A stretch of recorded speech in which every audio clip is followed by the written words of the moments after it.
बीच में मिलता है बैतरणी नदी। बैतरणी नदी में पानी नहीं होता सज्जनों, वहाँ खून है, मवाद है, पीप है, सबको जाना है वहां, सबको। लेकिन फायदा की बात बता रहा हूँ, सब बैतरणी नदी में जाएगा। और जो व्यक्ति गौ माता को रोटी खिलाता है, जो गौ माता की सेवा करता है, गौशाला की सेवा करता है ना, तो वो गौ माता उसी बैतरणी नदी में आ जाती है। जीवात्मा वहां पहुंचता है, उधर से बैतरणी नदी में गौ माता आती है और गौ माता जीवात्मा को अपना पुंछ पकड़ाती है और साय से बैतरणी नदी को पार करा देती है सज्जनों। इसलिए गौ सेवा, गौ पालन करना चाहिए। और सुनो, वो बैतरणी नदी में पानी नहीं है, क्या है?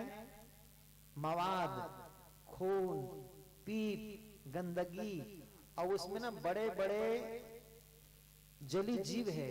जीवात्मा जब बैतरणी नदी में जाता है ना, तो जीवात्मा को काटता है, नोचता है और कई घंटे तक पार होता है, नोचते रहता है। इसलिए सज्जनों, इसलिए जीवात्मा की कल्याण के लिए गौ की सेवा करना चाहिए। और हम लोग देखना, अंतिम दिन होगा तो हम तर्पण करेंगे, गौ माता की पूजा करेंगे, आप लोग देखिएगा, ताकि आयोजक को जब यात्रा होगी, उनके पूर्वज यात्रा करेंगे आयोजक, तो बैतरणी नदी में गौ माता मिलेगी और उनकी यात्रा सरल सुगम हो जाएगी। इसलिए सज्जनों, गाय को रोटी खिलाना चाहिए, गौ पालन करना चाहिए। बोले गौ माता की जय।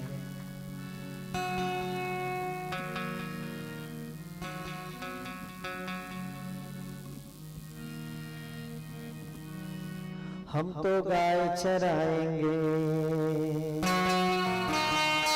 हम तो बंसी बजाएंगे,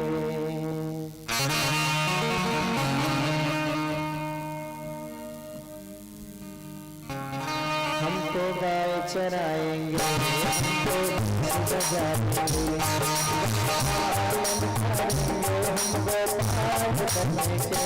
गैया मैया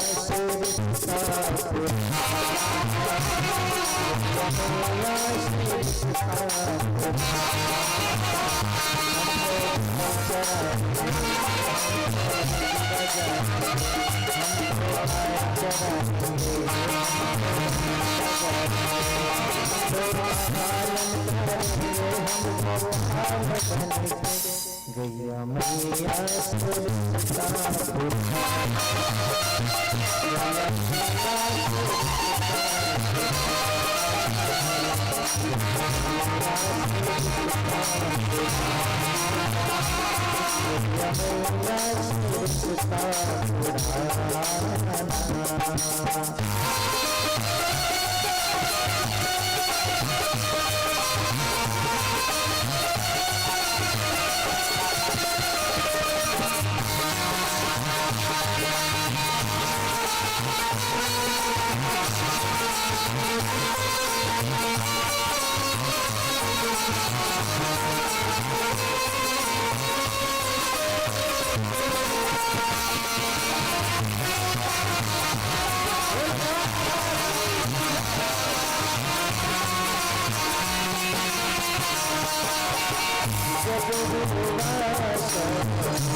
गैया मैया से रिश्ता पूरा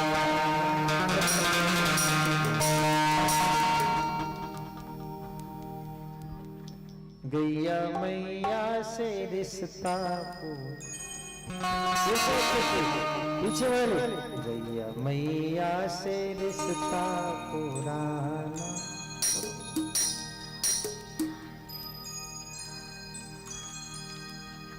हम तो गाय चराएंगे बोलो हम तो बंसी बजाएंगे गोपालन करेंगे हम गोपाल बन के गैया मैया से रिश्ता पुराना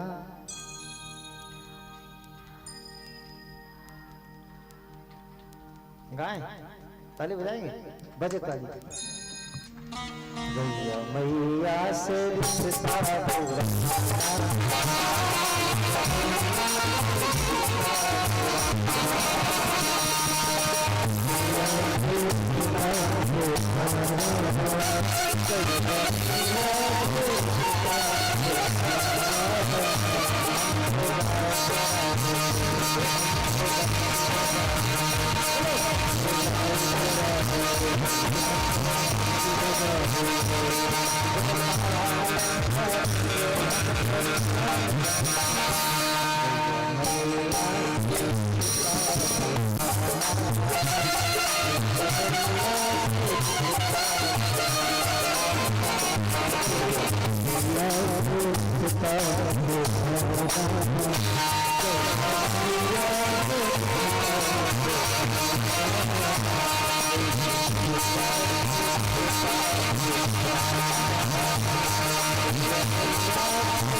सज्जनों हम लोग स्कूल में गलत पढ़ लिए हैं काउ इज पेट एनिमल्स गाय एक पालतू पशु पढ़ा दिया है गलत पढ़ाया हमारे हिस्से गलत लिख दिया साहब हमारे गीता क्या कहते हैं गांव विश्व से मातरा गाय विश्व की माता है साहब अब पूज्य गोपाल मणि महाराज तो अभियान चला रहे गाय को राष्ट्र माता घोषित किया जाए बड़े बड़े हमारे संत महात्मा आचार्य लोग कह रहे हैं कि गाय को राष्ट्र माता घोषित कर दिया जाए हमारे भारत देश में राष्ट्र गीत है राष्ट्रीय फूल है राष्ट्रीय भोजन है राष्ट्रीय त्योहार है राष्ट्रपिता है राष्ट्रीय माता नहीं है गौ माता को राष्ट्रीय माता घोषित करने के लिए या चल रहा है ना तो राष्ट्रीय पशु घोषित करे या राष्ट्रीय माता घोषित करे हम लोग पशु ना बोले माँ बोले क्या बोले बोलो ना फिर से बोलो ओहो आई अब वृंदावन की भूमि में कन्हैया आए मेरे भाई बहन फिर राक्षस आना चालू हो गया आप कौन राक्षस एकदम ध्यान से जीवन के लायक कथा है सज्जनों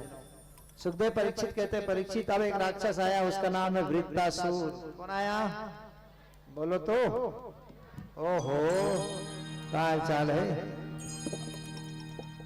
वृत्तासुर नाम का राक्षस आया सज्जनों। वो क्या करता था? बछड़े के रूप बना करके आया। ठीक है, वृत्तासुर नाम का राक्षस बछड़े के रूप बना करके आता था और गाय के भीड़ में बैठ घुस जाता था। कन्हैया ने पीछे से पकड़ा और पीछे से पकड़ के उसको पटक के मार दिया। पहला राक्षस का नाम वृत्तासुर। अगला राक्षस आया बकासुर। बोलो तो प्रेम से पीछे वाले बकासुर नाम का राक्षस आया। और बकासुर क्या करते थे मालूम है? बगुला को रूप बनाया। बगुला जानते हो? जानते हो? जानते हो तो बताने की क्या जरूरत है? बगुला को रूप बना के बकासुर आया, चोंच ऐसा फैलाता था। उनको टारगेट क्या था? कन्हैया उसके सखा है तो उसको चोंच में दबा के मार दूं। और सच में कन्हैया उसके सखा है, उसको अंदर दबाया, कन्हैया ने शरीर फैलाया तो बकासुर मर गया। उसके बाद आया अघासुर। कौन आया बोलो तो जोर से, शांत रहो। अघासुर आया। अघासुर अपने मुंह खोलता था मेरे भाई, गुफा बना के रखा था ताकि कन्हैया के सखा है उसको अंदर दिलाऊं, और गुफा बना के रखा था। भगवान ने अपने शरीर को अग्नि जैसा किया और जल के मर गया। 3 राक्षस आया। कितने राक्षस? कौन कौन कौन है? काका ससुर, मामा ससुर। आप मन तो मत बोलो। हाँ चलिए फिर से पीछे वाले सामने वाले। तुम लोग हिलना नहीं, इधर वाला परीक्षित के पीछे जितने बैठे हिलना नहीं। देखिए 3 राक्षस आया। पहला वृत्तासुर, बोलो जोर से बोलो। उसके बाद बकासुर और तीसरा अघासुर। 3 राक्षस आए सज्जन। कथा में अध्यात्म में आते हैं। वृंदावन क्या है हमारे जीवन में? एल्लो फिर से बेक।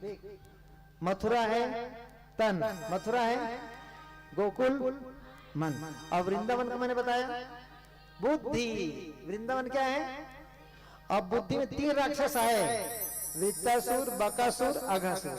ये तीनों क्या है? ध्यान से सुनना। ये वृत्तासुर है ना छल। वृत्तासुर क्या है? कहाँ आया? बुद्धि में। कहाँ आया? ध्यान रखो मेरे भाई बहन, जब आदमी बुद्धिमान होता है ना तो छल करना सीख जाता है। क्या करता है वो? छल करता है। छल क्या है सज्जनों? भीतर कुछ और है, बाहर कुछ और, उसी का नाम है छल।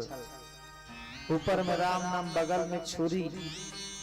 छलिया क्या करता है? भीतर में कुछ और बाहर में कुछ और। रावण ऊपर से साधु बना पर भीतर से वो डाकू था।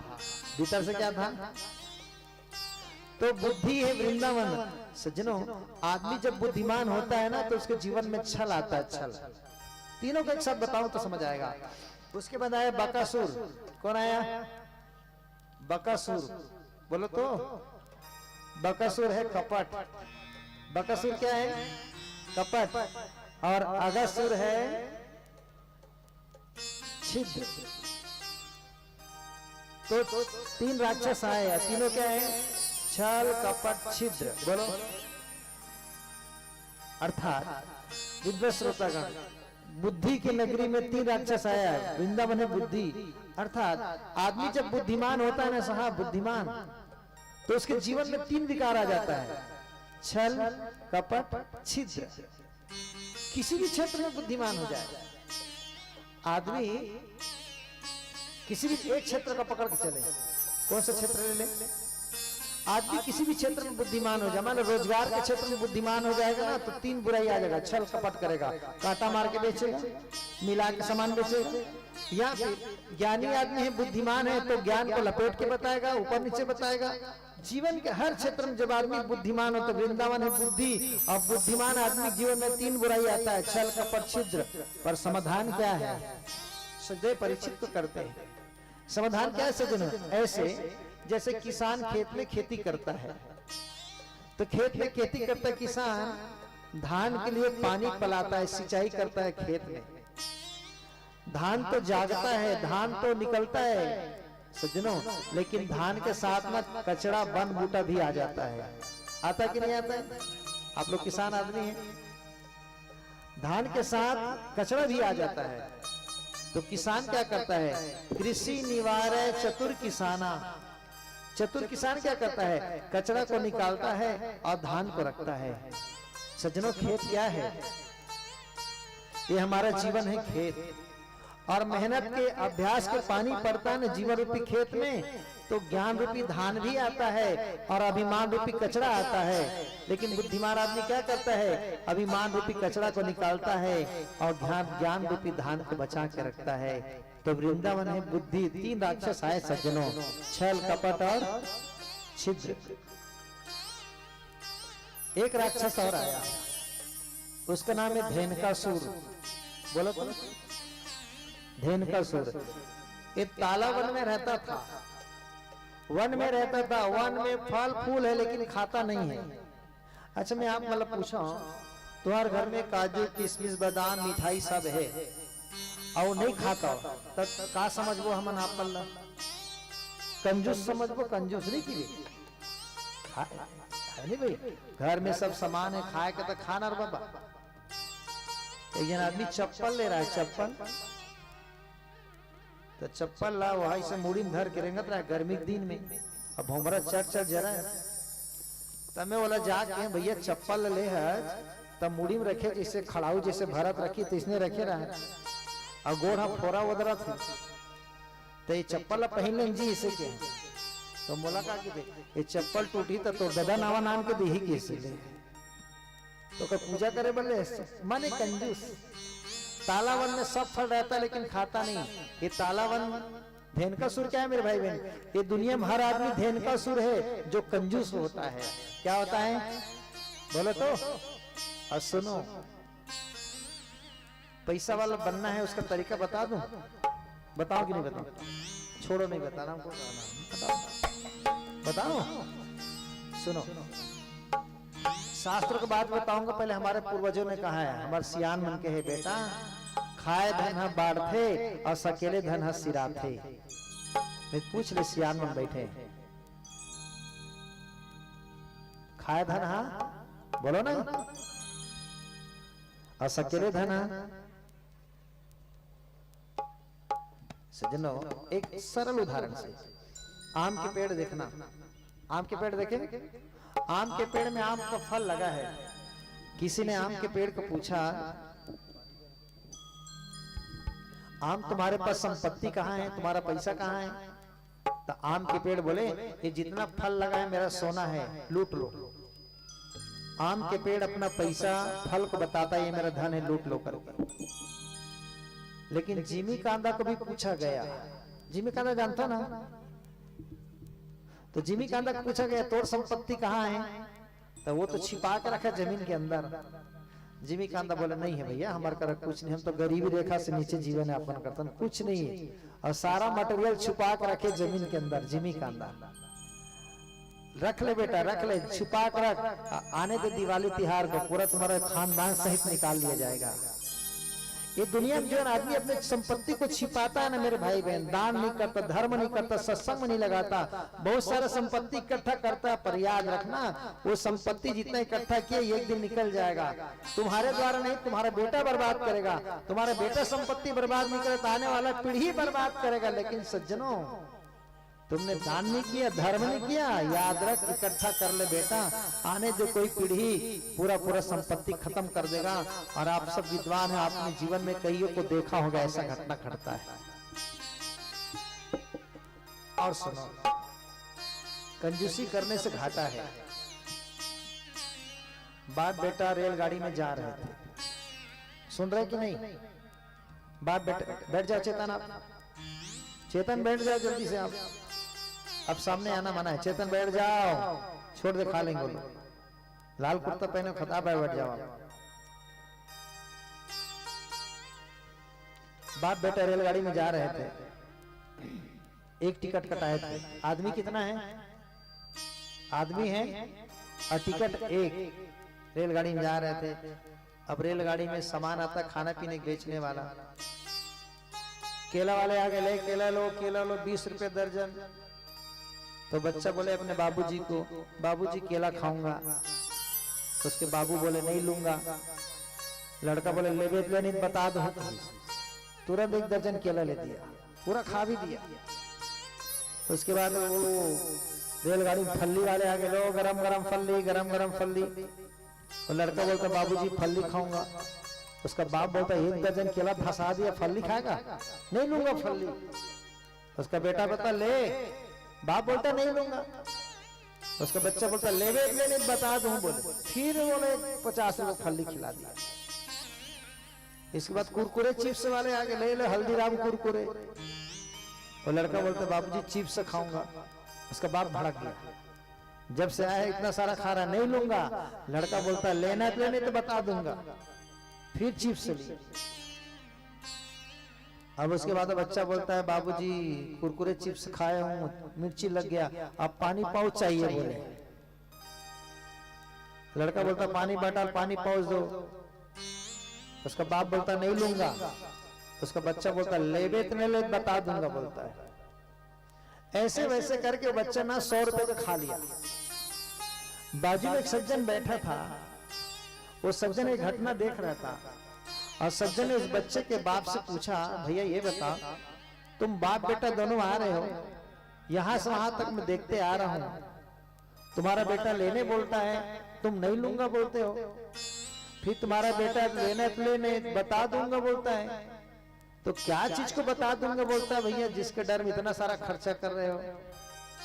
तब उसके बाप बोले भैया बात कुछ नहीं है, बाप बेटा 2 जा रहे हैं और टिकट एक ही कटा है।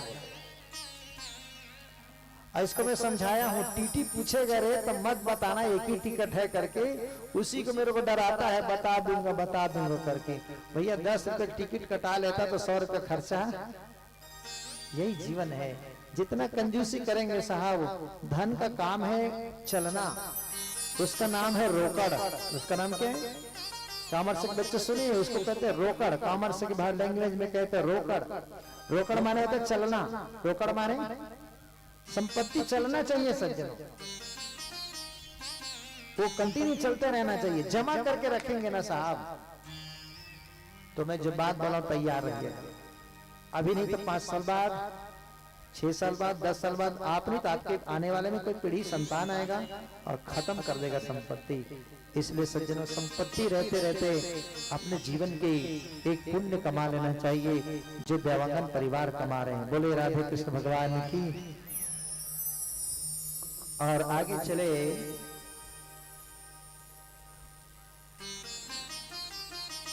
कालिया नाग।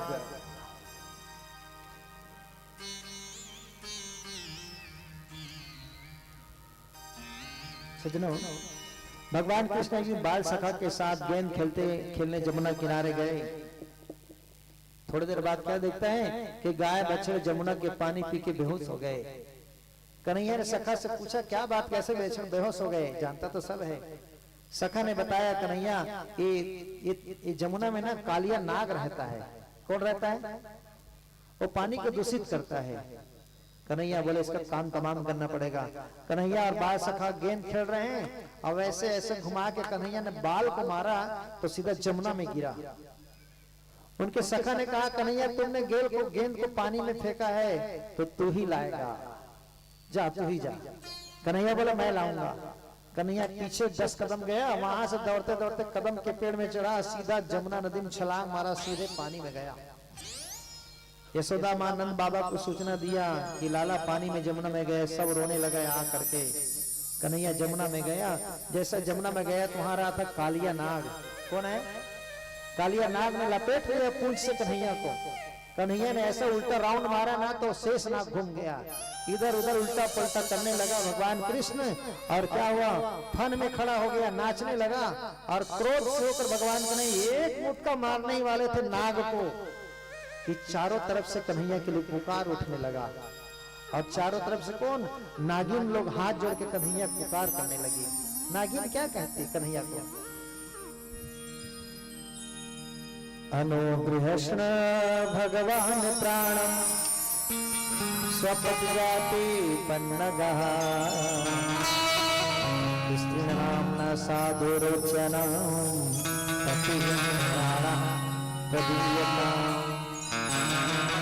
चारों तरफ से नागिनें खड़े हो गई, हाथ जोड़ के और रोने लगी।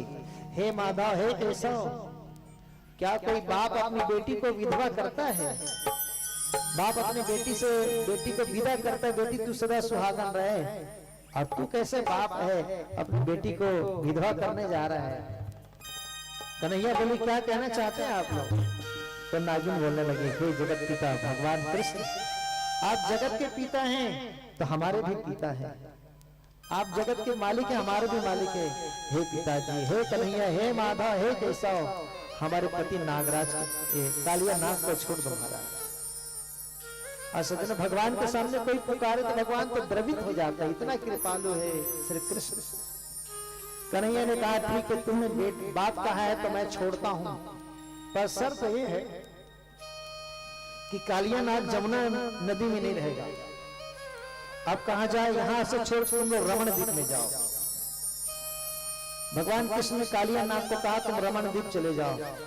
कालिया नाग बोले मैं रमण द्वीप नहीं जाऊंगा। क्यों? क्योंकि वहां गरुड़ रहता, गरुड़ मुझे खा जाएगा। सजन, गरुड़ और सांप में दुश्मनी क्यों हुआ है थोड़ा एक कथा बता देता हूं, फिर आगे कथा में चलेंगे। महाराज कश्यप के 2 पत्नी, इस कथा को बहुत ध्यान से सुनना। सांप और गरुड़ में दुश्मनी क्यों है? महाराज कश्यप की 2 पत्नी कद्रु और विनीता, ठीक है। एक दिन कद्रु और विनीता दोनों सौत है, और सौत में नहीं जमता है। कद्रु विनीता को बोले, विनीता या तो तू बड़ी बन जा या फिर मैं बड़ी बनूंगी।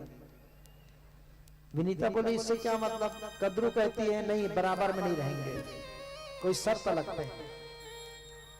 तो कद्रु और विनीता के बीच में क्या शर्त लगा? शर्त ये, कद्रु कहने लगी कि समुद्र से जो घोड़ा निकला है वो घोड़े का पूंछ काला है, कद्रु कहती है, और घोड़ा को था सफेद, पूंछ भी सफेद था। कद्रु कहती समुद्र से जो घोड़ा निकला वो काला है, उसका पूंछ भी काला है। विनीता कहती है कि नहीं नहीं, घोड़ा सफेद है, उसका पूंछ भी सफेद है। एकदम बात पकड़ना। कद्रु कहती है घोड़े का पूंछ काला, और विनीता क्या कहती है? घोड़े का पूंछ बोलो सफेद। कद्रु कहती घोड़े का पूंछ काला, विनीता कहती सफेद। दोनों ने समझौता किया, जो जीतेगा वो बड़ी होगी और जो हारेगा वो दासी बनेगा। ठीक, घोड़े का पूंछ तो काला है, सफेद है। तो कद्रु के बच्चे हैं सांप। ये जितने सांप है ना, उसके मम्मी का नाम है कद्रु। क्या नाम है बोलो तो? लेकिन रामचरित मानस में लिखा सुरसा नाम है इनके माता। सांप की मां सुरसा है तो कद्रु कैसे हुए? तो ऐसे समझे कद्रु ना सर्पों की दादी है, मानस की दृष्टि देखें तो जितने भी सांप है उसके पैदा करने वाली है कद्रु। ठीक है। और विनीता के बेटे का नाम है गरुड़ और अरुड़। उसके 2 बेटा हुए, गरुड़ और अरुड़। विनीता के बेटे अरुड़ में विनीता ने 2 अंडे दिए, एक अंडा को फोड़ दिया, उस अंडे से अरुड़ निकला। अरुड़ पका नहीं था तो उसने मां से कहा, मां मैंने पका नहीं, तुमने खोल दिया। अरुण उड़ के सूर्य भगवान के पास चला गया, अब बच गया गरुड़। कद्रु के बेटे हैं सर्प और घोड़े के पूंछ सफेद। तो कद्रु ने अपने बच्चे सांप को कहा, बेटा तुम लोग सब जाओ और जो घोड़ा सफेद है ना उसको लपेट लो, बोले, ताकि घोड़े का पूंछ कैसा दिखे? काला दिखे। कद्रु के बात मानकर उनके सांप, जितने भी बच्चे सांप थे सब गए और घोड़े को लपेट लिए। पूरा काला काला काला, पूंछ भी काला, शरीर काला हो गया। कद्रु और विनीता दोनों गए तो देखते हैं घोड़ा कैसा दिख रहा है? काला दिख रहा है। कैसे दिख रहा है? पूंछ भी काला। कद्रु जीत गई, विनीता हार गई। विनीता घर आई, रोने लगी, कैसा हो गया भगवान करके। विनीता रो रही थी तो गरुड़ ने आया। गरुड़ ने पूछा, मां तुम रो क्यों रही हो? तो विनीता बोली, बेटा समुद्र से जो घोड़ा निकला वो काला है, उसका पूंछ भी काला था, लेकिन आज सफेद हो गया, कैसे मैं समझ नहीं पा रहा हूं। तब गरुड़ कहता, मां मैं जाके देखता हूं। और गरुड़ जब घोड़े के पास जाके नजदीक से देखता है ना, तो घोड़े को कौन लपेटा है? सांप ने लपेटा है। गरुड़ क्रोध में आया और सब सांप को खाने लगा एक एक करके खाने लगा।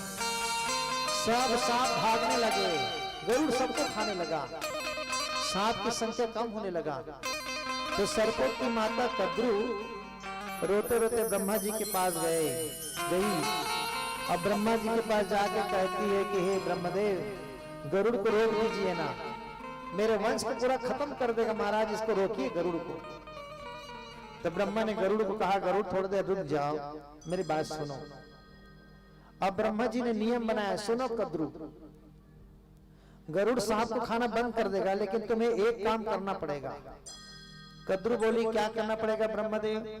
तो ब्रह्मा जी बोले, हर अमावस्या को एक सांप तुम गरुड़ के पास भेजोगे, गरुड़ अमावस्या के दिन सर्पों की भोजन करेगा।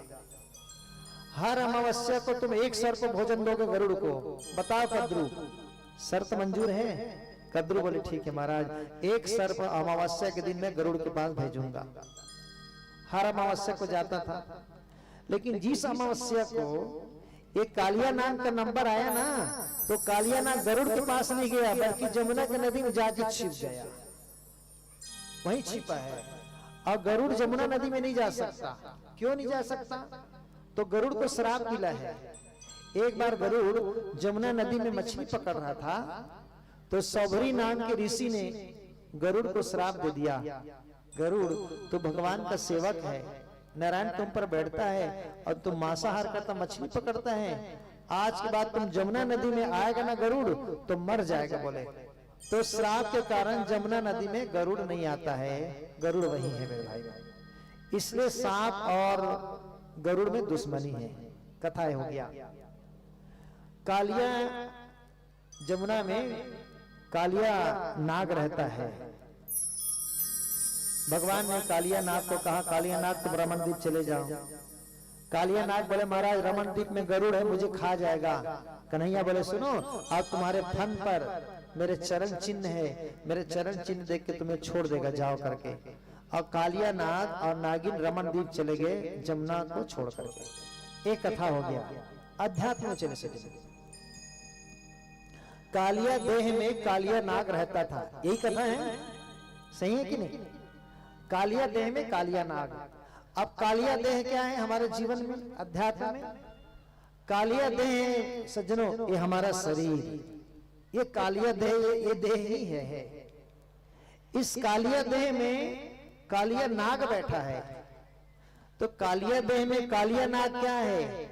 कौन सा सर्प बैठा है इस शरीर में? कालिया नाग क्या है? तो सुखदेव परीक्षित को कहते हैं वो कालिया नाग है हमारे जीवन का क्रोध। इस शरीर में जो क्रोध है ना सज्जनों, वही है कालिया नाग। कालिया नाग ही क्रोध है। और जहर क्या है? तो क्रोध में हम लोग जो बात बोलते हैं ना, वही है जहर। क्रोध में जो बात बोलते हो क्या है? जहर। अब अंदाजा लगाओ, क्रोध से जो भी शब्द मुंह से निकलता है ना, वो हितकर नहीं होता है। इसलिए क्रोध को काबू करना है तो आदमी को मौन रहना चाहिए। तो कालिया देह है हमारा शरीर, कालिया नाग है क्रोध, और जहर है क्रोध में बोलने वाली बात। कालिया नाग को कहा तुम रमन द्वीप चले जाओ, वहां तुम्हें भगवान, वहां गरुड़ कुछ नहीं करेगा। ये रमन द्वीप क्या है सज्जनों? रमन द्वीप है सत्संग की जगह। देखो जब सत्संग की जगह में आते हैं ना, तो दुश्मन भी आएगा ना तो यहाँ नहीं मार सकता, मारेगा क्या? तो सत्संग, रमन द्वीप यानी सत्संग की जगह में जाओ और वहां भगवान के चरण चिन्ह देखकर तुम्हें कुछ नहीं करेगा। मैं संक्षिप्त कर रहा हूँ कथा को, एकदम जल्दी कर रहा हूँ। 6 बजे है ना, आधा घंटा में कर देता हूँ ना, ठीक है कि जल्दी करो? 6:30 तक करो ना। आगे चीर हरण की, इसको समझना, मातृशक्ति तो ध्यान से समझना। और वो आदमी और ज्यादा सुने जो कृष्ण के ऊपर उंगली उठाता है। कुछ लोग ना कृष्ण के ऊपर उंगली उठाते हैं, ये दूसरे की बेटी के साथ नाचता है, दूसरे की लड़की के साथ नाचता है, दूसरे कपड़ा चुराता है। साहब आपने भागवत सुना नहीं जो हमारे भगवान के ऊपर उंगली उठाते हैं? कथा ऐसे है, चीर हरण की कथा। एक बार क्या हुआ, छोटी छोटी बच्चियां अघन मास के कृष्ण पक्ष में, अघन महीने के कृष्ण पक्ष में माँ कात्यायनी की पूजा करने के लिए सवेरे भोर में 4 बजे स्नान करने गई छोटी छोटी बच्ची। अब बिना कपड़ा के नहा रही, कपड़ा बाहर में। व्यास जी महाराज श्लोक लिखते हैं, पहले श्लोक का हम सम्मान कर दें। हेमंते प्रथमे महर्षि नंदव्रज कुमारी का, शब्द पकड़ना, कुमारी का क्या कहा मैंने, इसको पकड़ कर आगे। चेरु हरण्यम भुजानाम काटानी चनव्रतम एवं मासं व्रतेन चेरु कुमाय कृष्ण चेतसा भद्रकाली समान च भूर्जयानंद सुता पति। नहाने वाली बच्ची कौन है, ध्यान सुनो। कन्या है, कुमारी है, कन्या है, सुनो सुनो बेटी माता बहन सुनो, विद्वान सुने। कन्या अलग है, कुमारी अलग है, किशोरी अलग है, युवती अलग है, महिला अलग है तो स्त्रीलिंग है, तो स्त्री जाति में, लेकिन अलग अलग अवस्था में कहा जाता है कन्या। सुनिए, कन्या कब होती बेटी, जब बेटी की उम्र 0 से लेकर 3 साल तक की हो। हमारी बेटी बहन की उम्र 0 से 3 साल की उम्र हो तब वो उसको कहते हैं कन्या। क्या कहते हैं, गणित सुनते जाओ। 0 से लेकर 3 साल तक की बेटी को क्या कहते हैं, कन्या। 3 से लेकर 8 साल तक की बेटी को कहते हैं कुमारी। 3 से लेकर कुमारी। 8 से 13 साल की बेटी को कहते हैं किशोरी। 8 से 13 साल की बेटी को कहते हैं किशोरी। और 13 से 18 साल के बीच की अवस्था वाली बेटी को कहते हैं युवती। और 18 साल से ऊपर हो जाए उसको कहते हैं महिला। क्या कहते हैं, महिला नहीं, कुछ भी बोलते, महिला बोलो तो। महिला का अर्थ क्या होता जानते हैं आप, मही माने धरती, अल्लाह माने कानून। LLB वाले बैरिस्टर लॉ पढ़ते ना, LLB करते हैं, काम वकील। मही माने धरती, धरती का नाम मही, लॉ माने कानून। महिला कौन है, जो धरती में कानून बना दे उसका नाम है महिला साहब। ये है महिला। और महिला का चलता देखो ना, दोनों में कितने महिला बैठी है, महिला का चलता है यहाँ। और भैया मन कहाँ गए, कोने लेकर रखा कहते हैं, सब काम कराओ वाला है। झाड़ू पोछा विच करते महाराज, बर्तल्ला हाँ वही तो कर बने चकाचक होते कि हम देखते बैठ के। है आइए कथा में चले चले, समझ गए, कन्या कुमारी किशोरी युवती, समझ गए कि नहीं। नहाने वाली लड़की कौन है, ध्यान से सुनिए, बच्ची कौन है, कन्या है और कुमारी है। कन्या और तो बताओ कितने साल की होगी वो, अभी तो बताया जी। 0 से लेकर 3 साल तक कन्या और 3 से 8 साल तक कुमारी। तो कुल मिला के कोई 3 साल की है, कोई 4 साल की है, कोई 5 साल, कोई 7, कोई 8 साल, इससे ज्यादा नहीं है। ठीक। और कृष्ण की उम्र है 5 साल। कितने साल, और लड़कियां कितने हैं, 4 साल, 5 साल, 6 साल, 8 साल। रुको रुको तुम, इधर आओ, इसको भी पकड़ो, बिना बाल वाला, इधर ना, सामने आओ, इधर आना, आज इधर आना, इसको पकड़ो, ये सरकारी वाला को पकड़, खड़ा होने बाबू। अरे यार मैं पूरा प्रैक्टिकल करूंगा बोलता। वो बच्चा कितने साल का होगा, लड़का मोटा मोटी 7 साल, 4 साल। ये लड़का 3 साल का है, भारी सक्सेस है यार। अच्छा चलिए छोड़िए, इधर देख, अब हटाओ, इधर खड़ी पे। कन्हैया है 5 साल का, मैंने पहले बताया, बुद्धि 5 साल, कन्हैया है 5 साल का। और जितने भी लड़कियां हैं, कोई 4 साल के, कोई 5 साल, कोई 6 साल, 7 से 8 साल। कन्हैया, मान ले कथा में चल रहे हैं, मान लो कन्हैया ने वो लड़कियों के कपड़ा को चोरी किया, मान ले, ठीक है। तो ये बताइए, मैं आपसे समाज से, विद्वान से प्रश्न पूछ रहा हूँ, 4 साल 5 साल की लड़की है और 4-5 साल का लड़का है, तो क्या उस उम्र में लड़का और लड़की के बीच में वासना होगी क्या? आप लोग बताइए, उसके मन में गलत भावना होगा क्या? नहीं होगा साहब।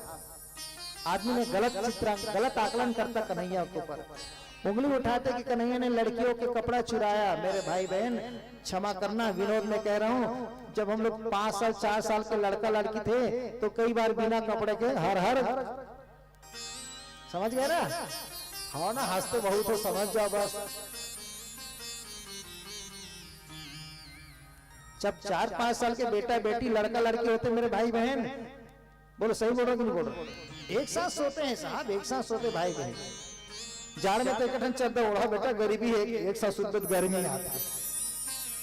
तो 4-5 साल के लड़का के बीच में भाई बहन वासना नहीं होती, काम नहीं आता, तो लोगों ने गड़बड़ कर दिया, बोल रहे कि नहीं कन्हैया ने ऐसा किया। ऐसा नहीं मेरे भाई बहन, भगवान ने ऐसा नहीं किया, उसके जीवन में वासना नहीं है।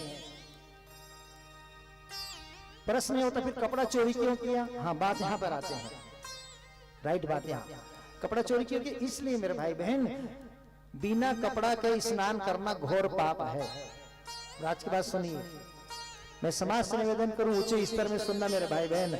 हम वॉशरूम में भी अकेले स्नान करें ना मेरे भाई बहन, तो हमारे बदन में उतना कपड़ा होना चाहिए जितना तालाब के घाट में सार्वजनिक स्थान में नहाते हैं, हमारे बदन में जितना कपड़ा होता है उतना कपड़ा हम जब एकांत में नहाते तब भी होना चाहिए, राइट। दूसरा बात, शरीर के सब कपड़े को पैर में मारना, पर उस कपड़े को मत मारना मेरे भाई बहन जो हमारे मर्यादा को ढक के रखता है। आप सब समझ रहे सारा में, बाकी इसके बाद कुछ नहीं बोलूंगा। उस कपड़े को पैर में कभी नहीं मारना मेरे भाई बहन। हमारे ये कपड़ा लाखों रुपए को हो सकता है, पर जो वो कपड़ा जो हमारे मर्यादा को ढकता है, गुप्त प्रदेश में हमारी मर्यादा इज्जत को बचा कर रखता है, वो ये करोड़ों के कपड़े, करोड़ों रुपए के कपड़ा से भी कीमती होता है, उसको पैर में मारना पाप है। तो हम एकांत में भी स्नान करें सज्जनों, तो वस्त्र होना चाहिए शरीर में। लेकिन लड़कियां क्या कर रही हैं, बिना वस्त्र के स्नान कर रही है, तो भगवान कृष्ण कपड़ा चोरी करके उन लोग को भय दिखा रहा है, व्यवस्थित कर रहा है कि तुम लोग भविष्य में ऐसा गलती नहीं करना। समझ गए कथा? साफ साफ, कोई क्लियर, कोई डाउट है? आप कभी भी मेरे कृष्ण के ऊपर ऐसा नहीं सोचोगे, कभी भी भागवत को ऐसा नहीं बोलोगे। भागवत तो दिव्य ग्रंथ है मेरे भाई बहन, हमारे कन्हैया तो ब्रह्मचारी है, 16,108 नारी, फिर भी कन्हैया ब्रह्मचारी है साहब, योगेश्वर है कन्हैया, योगेश्वर। भगवान हमारे पिता है, माँ बाप है, और माँ बाप अपने बच्चों को सिखाने के लिए कभी कभी उल्टा चलते हैं। चलते कि नहीं चलते भाई? एक उदाहरण फिर से दे दूं मैं आप लोग को। जैसे हम लोग, जैसे बच्चा छोटा है, माँ उसको चलाना सिखाती है, तो माँ पीछे तरफ ऐसा खसकती है, खसकती कि नहीं ऐसे उल्टा। अब बच्चे को बोलती है आ बेटा आ, बच्चे को सीधा बुलाती है, और माँ पीछे खसक खसक रही है। किसी ने माँ से कहा माँ तो उल्टा खसक रही है, गिर जाएगी, उल्टा क्यों चलती है? तो माँ कहती है मैं उल्टा इसलिए चल रहा हूँ ताकि मेरे बच्चे सीधा चलना सीख जाए, मैं उल्टा इसलिए चले ताकि मेरे बच्चे सीधा चलने जाए। और सज्जनों, भगवान हमारी माँ है, तो मैं माता चा, तो कन्हैया हमारी माँ है, और भगवान कृष्ण हम उल्टा चल के हम लोग को सीधा चलना सिखा रहा है कि सुनो बच्चे, तुम्हें जीवन बराबर करना है, कलयुग में रहना है, तो तुमको कैसे मर्यादा में रहना है, मर्यादा सिखा रहे साहब, मर्यादा में रहना है, मर्यादा में। तो आज के बाद हमारे गोविंद के बारे में ऐसा मत सोचना सज्जनों, एकदम हमारे कृष्ण शुद्ध है, शुद्ध है और ब्रह्मचारी। बोले कृष्ण कन्हैया लाल की, हाथी घोड़ा पाल की। जल्दी से गोवर्धन मिठाई लगा, 56 वो खाएंगे, एकदम एकदम बढ़िया मजेदार मिठाई है कि नहीं अरुण भैया? मिठाई है ना? मिठाई, अरे भैया मिठाई कंपनी, अरे बहुत अच्छा बनाते। कोई सही से बताऊं, जब मेरे को नारियल दिया ना भैया कथा में, अपने घर में नहीं दिया, अपने दुकान में बुलाया, और मेरे को बोले महाराज 1 गिलास लस्सी पी लो। बोले अब मैं लस्सी वस्सी नहीं पीता हूँ, मैं ज्यादा खट्टा चीज नहीं खाता। तो लीला भैया बोलता पी के देख महाराज, वो जीत कर दिया लाल कुर्ता वाले ने। अब मैं कहता ना मैं पीऊँ तू मिल जाए, इसी रीस बोल के हिसाब से वो जीत के। लीला भैया बोले वो थे, मैं था, लीला भैया ये, और भैया के काम करने वाले थे। एक और कौन था जी? एक और था कोई। लीला भैया बोले जीत कर पी तो महाराज, और गर्मी का दिन था, मैं सोचे फोकट में पिए तब धसाए में क्या किया जाए। अब मेरे भाई जब मैंने लस्सी पिया, मजाक एकदम रट रहा, मैं प्रशंसा नहीं कर रहा हूँ, इतना स्वादिष्ट लस्सी भैया। और मैं अपने घर भी ले गया पार्सल लेकर, अरुण भैया आपको याद है पार्सल दिया, और जब मैं कथा में आया ना तो मेरी जीवन संगनी कहते सुन चढ़ौतरी में लस्सी चढ़ाल के देखे, वो बहुत पीती है लस्सी, तो बहुत सुंदर है, तो मीठा भी स्वादिष्ट मिठाई 56 भोग लगा है। आइए कथा में चलते हैं सज्जनों। गोवर्धन पूजा की ओर एक बार नंद बाबा यशोदा माँ 56 भोग बनाने लगी, नाना प्रकार के व्यंजन बन रहे हैं।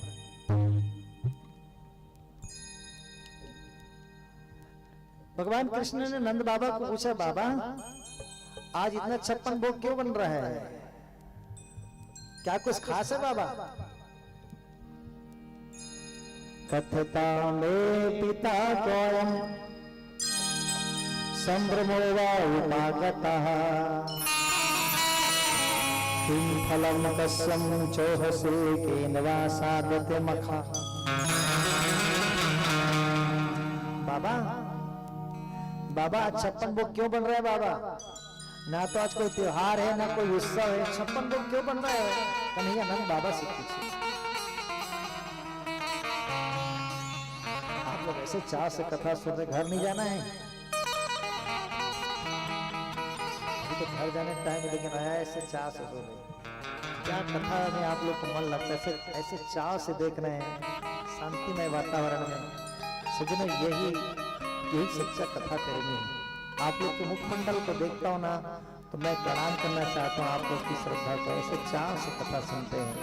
मुझे पता है इस समय आपको भोजन बनाना है, चूल्हा चौकी करना है, एकदम चाव से बैठे, एकदम शांत। कौन मीठे की लालच में बैठे कहते हैं जी, हे भगवान।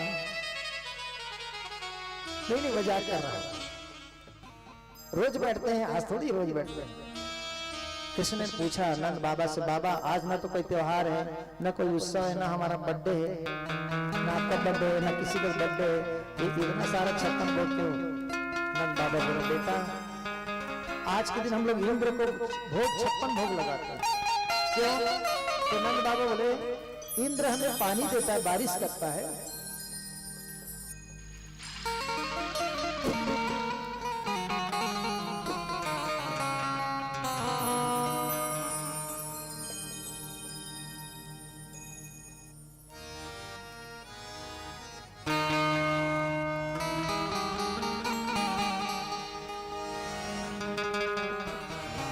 बाबा बोले बेटा इंद्र बारिश करता है पानी का ना, और उससे हमारा जीवन चलता है, इसलिए हम उसको 56 भोग लगाएंगे। कन्हैया बोले बाबा इंद्र पानी देता है ना तो कोई बड़ा भारी काम नहीं करता, उसका काम तो ड्यूटी है, उसका तो ड्यूटी है पानी देना। भाई सरकार ने कोई आदमी को नौकरी दिया है काम करने के लिए, तो कोई एहसान थोड़ी कर रहा है, वो तो सरकार से तनख्वाह ले रहा है ना। तो भगवान ने इंद्र बनाया, इंद्र का काम है पानी देना। नंद बाबा की बात सुनकर कन्हैया बोले बाबा आज से हम इंद्र को भोग नहीं लगाएंगे, आज से हम लोग गोवर्धन पर्वत को भोग लगाएंगे। नंद बाबा बोले क्यों? कन्हैया बोले बाबा गोवर्धन पर्वत में चारा होती है, घास होता है, और उस घास को हमारी गौ माता खाती है, और गौ माता के दूध से हमारा परिवार चलता है। तो गोवर्धन पर्वत से हमारा परिवार चल रहा है बाबा, तो गोवर्धन पर्वत की पूजा करेंगे। नंद बाबा बोले बेटा ऐसा अनुचित लग रहा है। कन्हैया बोले बाबा यही उचित है, जो हमारी सेवा करते हैं उसकी पूजा करे।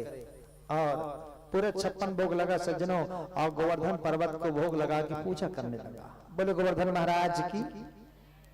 गोवर्धन को भोग लगाया, 56 भोग लगाया। कितना भोग बोलो तो?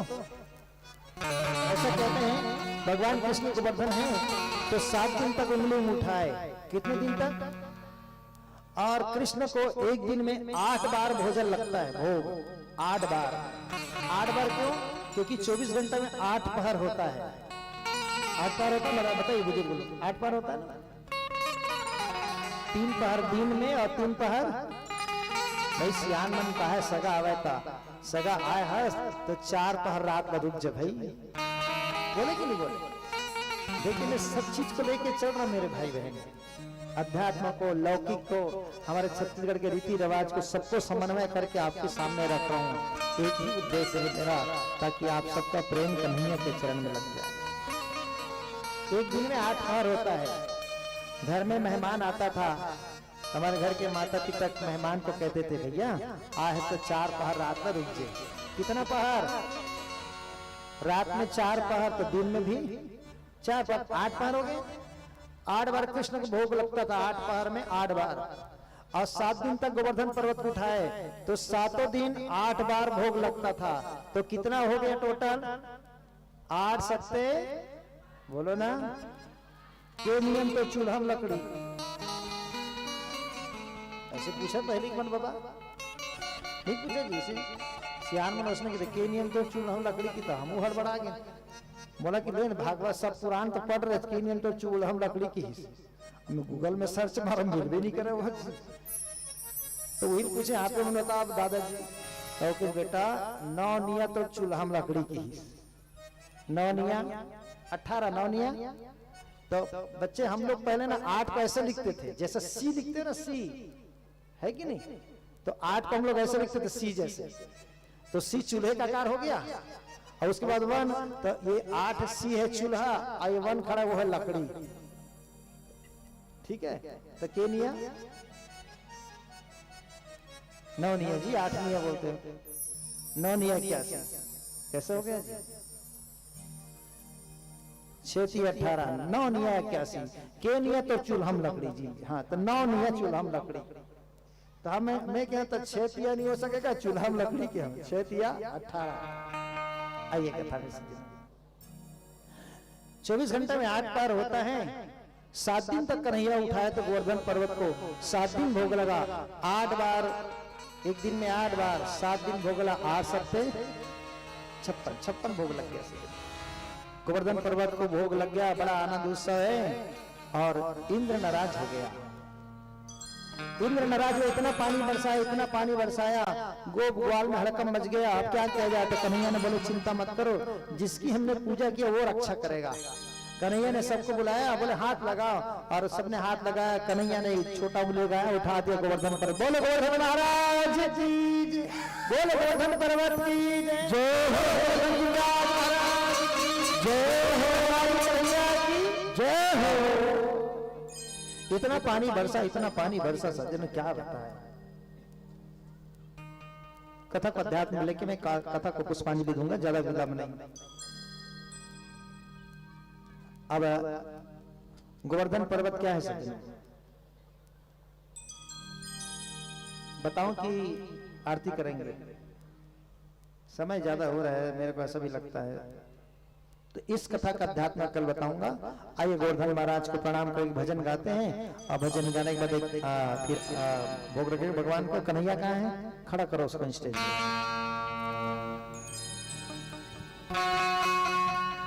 जय जय गोवर्धन महाराज, महाराज तेरे माथे मुकुट विराज रहा।